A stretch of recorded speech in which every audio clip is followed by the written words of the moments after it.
Current and retired military leaders testified before a House panel claiming that violent domestic extremist groups are now targeting American troops. Newsy military affairs correspondent Therese Garnier joining us live from Washington. And Therese, this was incredibly disturbing and revealing testimony today. These groups targeting the men and women who served our country and trying to recruit them to turn against it.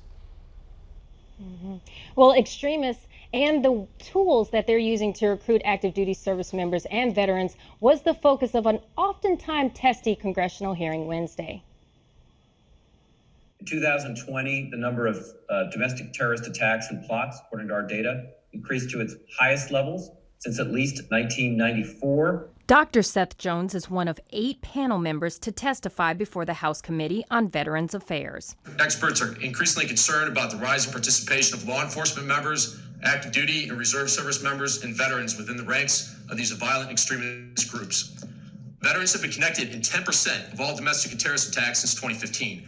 This is shocking since veterans only comprise less than 6% of the population. While veterans who participate in domestic terrorism may be few, they can be extremely dangerous. Retired Marine Lieutenant Colonel Joe Plensler says he started studying tactics used by extremists in the early 90s, and he says it is a growing problem. It only took 2 Army veterans by the names of Timothy McVeigh and Terry Nichols to destroy the federal building in Oklahoma City and kill 168 people and wound hundreds more. And just this past January, an insurrectionist mob engaging in seditious conspiracy and led in part by violent extremist groups invaded this House and despoiled the very altar of our democratic republic. The main groups discussed were the Oath Keepers, Proud Boys, and the 3%ers. Panel members say these groups focus on active duty and vulnerable veterans because of their unique skill sets in weaponry, explosives, and the ability to organize and carry out missions. It is our duty to provide resources and training to reduce this manipulation and make veterans less vulnerable to recruitment into movements that are actively working to undermine and dismantle the very institutions they have sworn an oath to protect and defend. These are some of the recommendations offered. 1. Launching a coordinated investigation with the FBI and Department of Homeland Security. 2. Veteran service organizations should speak out against the growing threat, identify and help veterans at risk, and improve efforts to prevent veterans from joining extremist groups.